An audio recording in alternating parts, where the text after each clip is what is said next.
It is my privilege and joy that we can continue our Bible study on death, dying, and life everlasting, and concluding this study with this last presentation with the subtitle, All Things New. We started this study with the question, how could in a perfect creation, the image of a perfect God, something contrary to his way of being occur? How could things come into existence which are the opposite for our needs? How could lies, unkindness, injustice, pain, suffering, and death come into existence if God is a good God?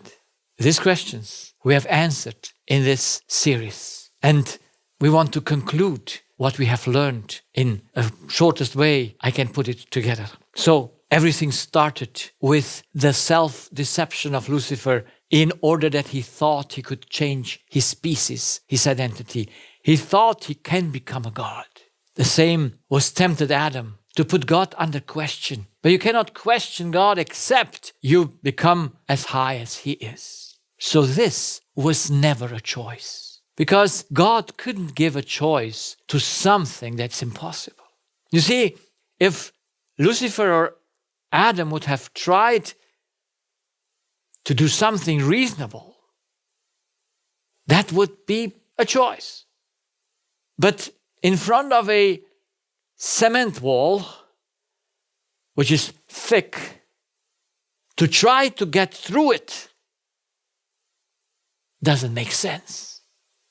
Doesn't make sense.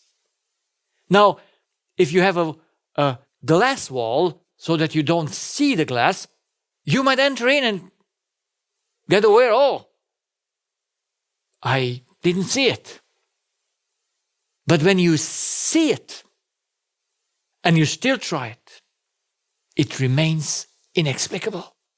It remains inexplicable because it is completely impossible. God cannot give anyone a choice for something impossible. It's never possible to change your species. To see how absurd this is, to illustrate this absurdity, imagine yourself that a rose could become an apple tree, or an apple tree could become a rose, which is impossible. God made a barrier there, and God said, let the earth bring forth grass, the herb yielding seed, and the fruit tree yielding fruit after his kind, whose seed is in itself upon the earth. And it was so. So we see the attempt today of humanity of trying to combine species, which is not possible. To think to create a new species. I don't know if you saw this small movie about Ecto World, where babies can be made in an artificial womb.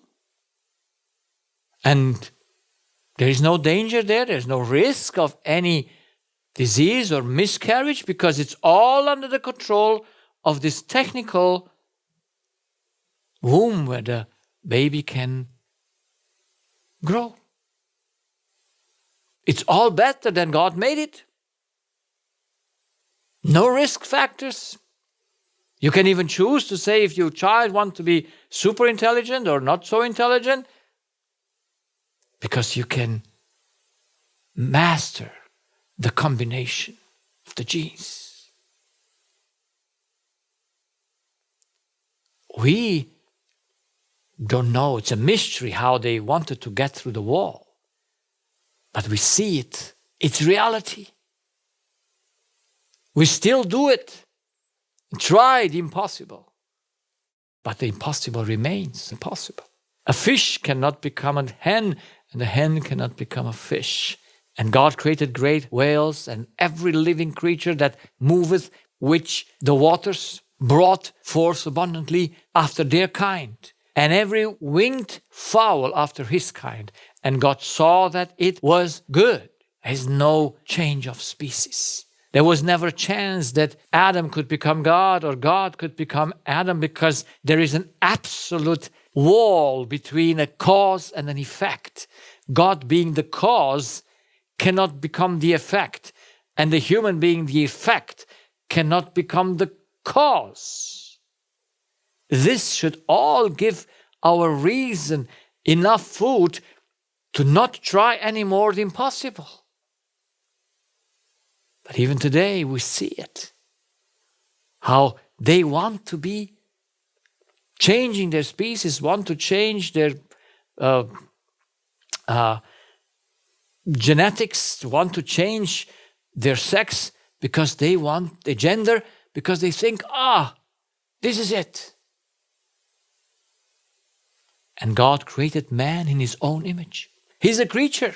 He was made by a wise God. He made him. And so he's an image of God. But he cannot be God. And God saw everything that he had made. And behold, it was very good. All was fine. So how then could disbelief and a breach of trust in God, a separation from God happen? How did it come into this world? It did not come through a choice. It did not come by eating the fruit of that tree. That was the effect of it. The disbelief and the separation from God came through an attempt of an impossibility to change its own species, to go and become a cause while you are an effect.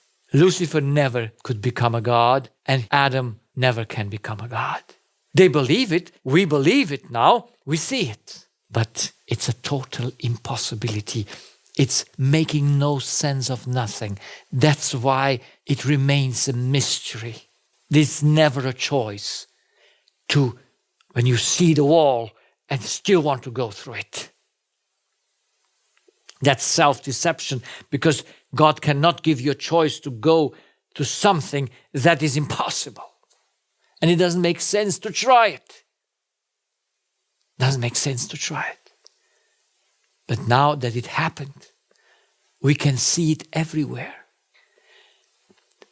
How it came into existence is a mystery.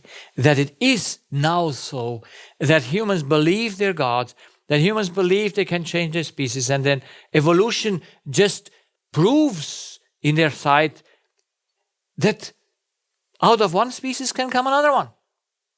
Everything can come from everything, which is just an impossibility. So we have a terrible state that we inherit from Adam. And the question is there a way out? And how would that look like to come out of this? Now, understanding that the Spirit is a closed system. There is nothing from outside can come into it. He cannot be controlled from outside. He controls himself from the inside. And so whatever happens in him, it is his own sphere. God created him in his image to have this sphere, which he made to be a good one. But deception brought the problem. And the Spirit must be always active. He can never be passive. So these three basic functions we should never forget. So if there is any situation that can help a spirit, is he must realize things. So the emergence of evil was not an external act, but an internal attempt to change its state, its identity, to change the species. So this was an internal thing, nothing else external. Now, of course, what is internal comes out. But this change, this internal change, since it is an impossibility, could only occur through self-deception. You must deceive yourself if you take a run to go through a cement wall. There cannot be reason there, because it's not possible. It must be self-deception to try the impossible.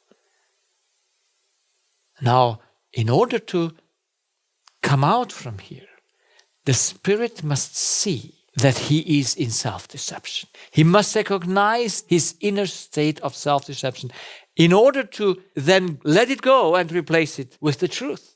If we don't see the effects of running through the wall, of trying the impossible, and all disease and all our problems come because we try the impossible. We are unreasonable. So here comes the offering of God. He puts us to reason. When we see the effects of the trying of the impossibility, when we see the wounds of our body, then we might be able to think that what we attempt is never going to happen.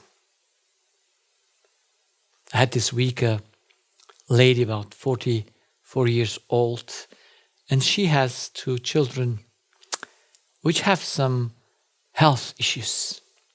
And so she came with the youngest one, and I asked her to come for counseling, and she should see my presentations that I have on the Law of Life channel in German. And so she watched the presentations and came for counseling. And I was very happy because she understood it right and correctly. So we saw in her history that she was attempting the impossible. We saw that she was in a situation where she had no way out. Now, she understood that all, what I shared, and we talked about it. But then, towards the end of the conversation, she said, "You suggest in your presentation that we need to change the source where we are dependent on, and it must be God." And I said, "Yes." And she said, "But what do you do with people like me who don't believe in God? I don't believe that there is something above me." And I said to her, "Look, there is no alternative. There is no alternative. We are dependent. And where do you want to take your love? We are dependent on water. If there would be no water, then we could not have this dependency on water. And if we need love as our first need, then how can it be that we have no source for it? We don't find love in nature. We don't find it by our neighbors. We don't find it by our mother and brothers. Where do we find love that we need so desperate?" And so I was happy to appeal to reason and to show her that she cannot be independent. But I was glad that she did not reject the input that I gave her. So we scheduled another appointment to go deeper into the subject. If a reason cannot be satisfied, if reason cannot be reached, there is no way out. So when self-knowledge and the recognition of the error is no longer possible, then there is no way out anymore. Even if there would exist a created way out or not, because you must apply it. The Spirit must Himself let go of the error in order to take the truth. But He will never let go of the error if He doesn't see it. The Spirit was made to live from the truth, and He will keep everything He believes is true. But when He sees that what He believes is wrong, He might just give it away and replace it with that what He sees is the truth. So Lucifer and the deceived angels had reached the state of no return. That is, even though they saw the effects of their impossible try, they broke their reason and still went on. And when reason is broken, God has no tool to bring the Spirit, because the Spirit was made to govern Himself. He must do things out of conviction, not because someone is constraining Him to do it. He must do it out of conviction. So when conviction cannot happen anymore, salvation is not possible. For humans, God found a way out. But even this way out must be understood in order to be applied in the own life. So, to illustrate this, Adam came on the path of death. This path of death begins with Adam's sin. We know it's the second death. There is no way out. And everyone who is born here on earth is born into this path of death. He comes in a death life, on which end is the lake of fire. That is this path of death. So the only way out was, before this path ends, there should be a salvation from the cause of it, that is, to die by faith. So the cross brings a solution before the lake of fire comes into activity. So if we die before, it's a death that God made in His Son and made a new man, created the path of life. And this path of life starts with the resurrection of Jesus.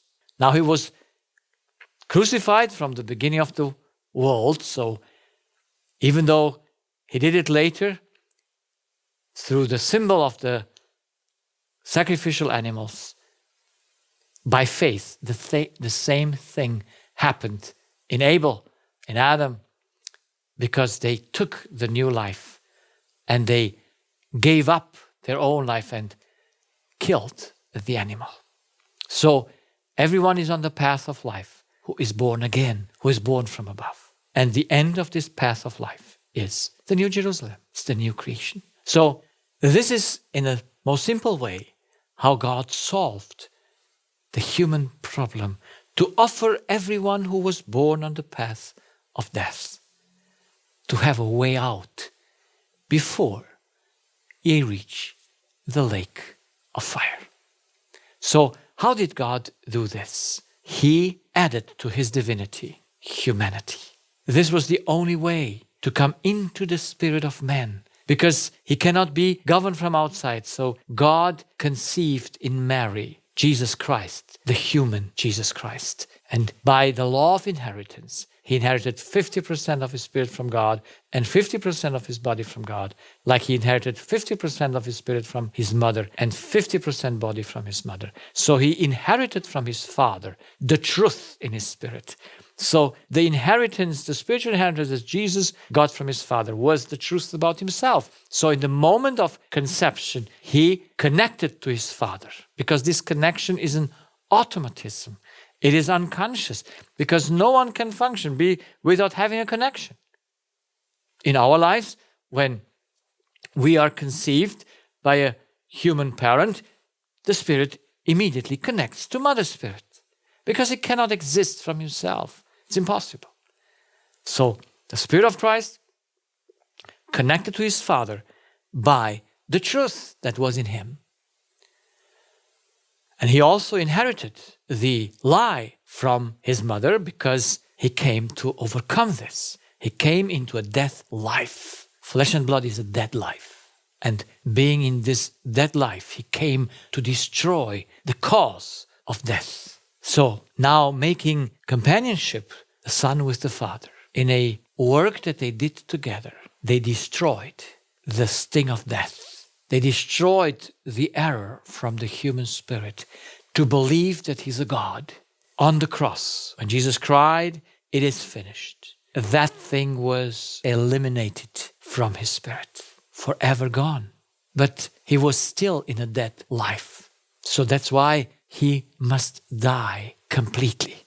The spiritual battle, the extermination of the spiritual error must be done during your life. It's impossible to not do it while you're dead. You must be alive to do it. And so that happened. But now the whole human being, flesh and blood, the dead life, cannot inherit the kingdom of God. Jesus could not come down from the cross and say, "Now I go to heaven because I eliminated." No, the whole being was irrecuperable. So He went into that sleep of death in order to, through that, recreate the man coming out from the grave, the firstborn Son of God. He now didn't have anything from Mary anymore. He was 100% from His Father. It was God's new creature. He was the second Adam. He now was immortal. And this new being is it's our inheritance. This new life is that which gives us eternity. Because this new life has all the conditions for eternity in it. Because the separation between human and God is not possible anymore. So this is the great offer. This is the great thing that God gives to the world. He made it all through His Son. They together made salvation possible. But every human with reason gets a choice. God cannot do it for me. He did it for the human life because we are all one life. But we have different individuals. And each spirit must do it himself. That's why we get one choice. And Jesus says in Luke 20:18, very simple. Every human being will have only two ways to go, but only one is a choice. And that is, He says, whosoever shall fall upon that stone shall be broken, which is him. So you must be broken. Something must be put away, must die. And that is the cross. It's a final thing. Who dies on the cross resurrects in the new man. Because that's a thing that we do by faith. Christ did it in reality. But we take that by faith and it becomes by faith our life. So this is what He offers. This is the only choice we have. If people remain in the state they are born, He will fall upon them and will grind him to powder. So this is the lake of fire. It's the end of the road of death, because there it is final destruction. It goes into inexistence. So whoever remains like he is born, he will have the end, the lake of fire, the final destruction. And he who today sees by reason that he can get rid of the error of his mind through faith and live through faith in the new life, in the new Adam, he can experience that. It works. It brings rest to the mind. It brings health to the body. If people understand their state of being from birth. So this is where I bring my patients. They must understand where they are here.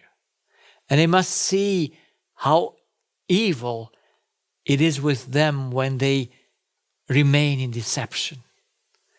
They must feel how it hurts when you believe things that are not right. And then they might reason and say, wow, there's a way out. Yes, there is a way out. God made it. It's not man-made. But God cannot apply it for us. I must do it. I must take that new life. I must go together with Christ to the cross. In the Old Testament, it was the sinner who had to kill the animal. It was the sinner who had to exchange his life by putting his hand on that animal's head. It was the sinner who had to do his taking that what God has put him to this position. It was his act. God provided the lamb. God provided everything. But to use it, to apply it, can never be done by God, because the law does not permit that.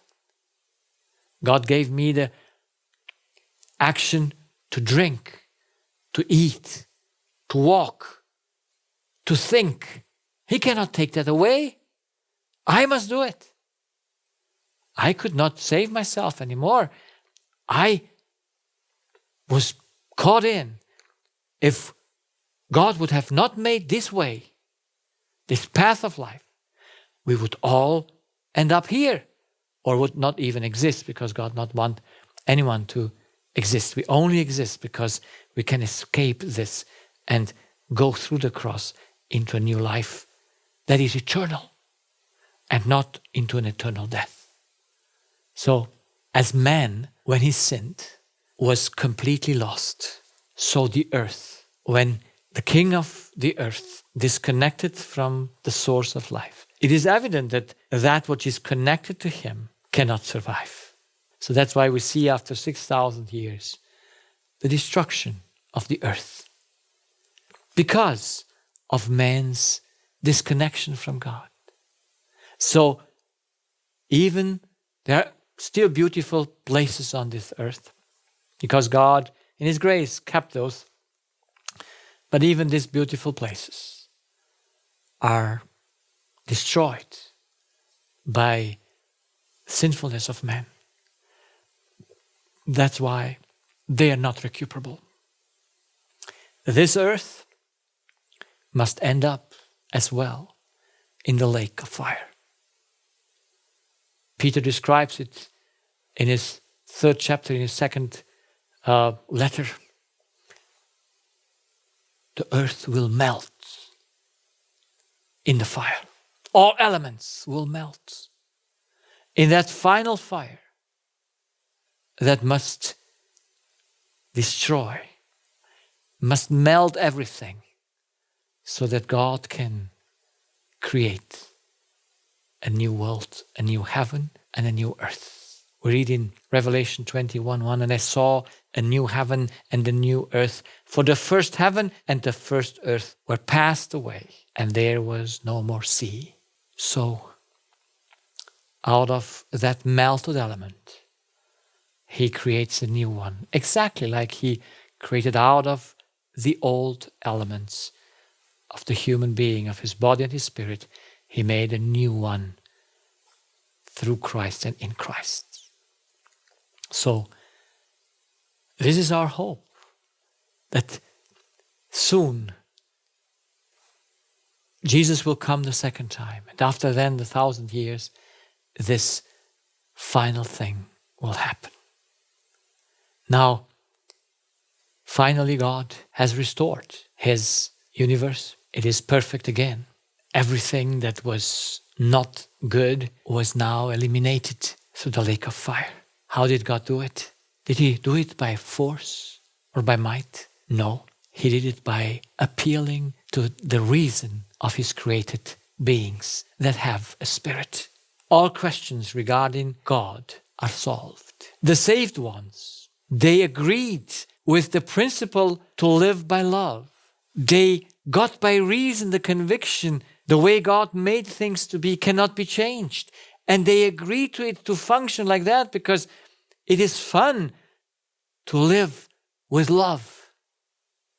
It gives us the best emotion to love and to work unselfishly. The saved ones were convinced. Not only those who have sinned like we have, but the whole universe. They are all convinced the way God did things is like they also would do it. They agree to it. They're one with it. There's no separation anymore possible. God solves the problem by answering the questions about him. On the one side, he shows where the evil goes and what result it brings. So he gives that room. And on the other side, he shows how he deals with the humans that have deceived themselves and how he wants to save them and how he put everything into action. An effort that is unequal with any effort that God has done to save us as his creatures. So he solves the problem in a spiritual way by answering the question, because it was spiritual questions that were there. And the spirit must be convinced this is so because I like it so. And I agree with it. If not, no one can be there. But even those who have been in the lake of fire, consumed, before that, acknowledged that they were wrong and God was right. The reason was there that there was nothing they could reprove God for. There was nothing they could tell him that would have been unrighteous or unloving. And by this, God solves the conflict that arose to the self-deception, through self-deception. So here in this chapter 21 and Revelation verse 4 it says, "And God shall wipe away all tears from their eyes." Why do they have tears in their eyes? Well, the lake of fire is something that we see. And it does not go away not being touched by that. Because love is touched by the suffering. And Zechariah says, there will be great, great weeping. Every nation, every tribe will weep. Why? Because they have lost souls there. They're not the weeping of the lost, it's the weeping of the saved. Because there is a pain, a deep pain for the lost one. And God, finally, when it's all over, wipes away all tears from their eyes. And there shall be no more death. Why? Because it's put in the lake of fire. There will be no more death. What a relief. We can wipe up our tears because it's over. There will be no more death. But it continues and says here, neither sorrow nor crying, and neither shall there be any more pain, for the former things are passed away. Now I sometimes wonder about my fellow Christians who read the same Bible like me, and when they read this, how can they believe in an everlasting pain? Because it says here, it's over. No more crying, no more sorrow, no more pain. Well, if they would be in that lake of fire for eternity, they would continually sorrow, they would continually cry, they would continually be in pain. And then the first things would have not passed away.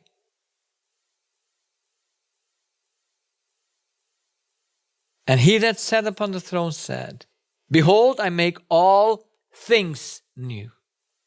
Where is then there the lake of fire? When everything is new, will the earth always be melted? No. After she's melted and recreated, everything will be new. And he said unto me, write, for these words are true and faithful. So a recurrence of self-deception is excluded because all are in conviction there. It's not there that they are just unconvinced. No. They could only be put again into the circuit of benevolence, in the circuit of the universe, because they agree to it and got rid of self-deception. And they would never even touch it because they have the remembrance of it. And when God has created everything new, for all eternity, life will continue in complete harmony. That is the end of this conflict that went about 7,000 years. From the perspective of heaven, it's a small time. From our perspective, every minute of pain is too much. So God in His mercy made it short, but still enough that every spirit's reason should be convinced. So that is our choice. Well, I would like that my error, my sinful nature would be wiped away. Better today than tomorrow. But I must co-work with God until that day of total freedom will come. And as we live in these last days of this world's history, our destiny will be decided while we're alive. And God wants to prepare us, not only to eradicate the evil from us, but by becoming His ambassadors for the last work, for the last invitation, that we bring to the world that message that they be reconciled with God. What a privilege we have to do that work. Let us be found faithful. Amen.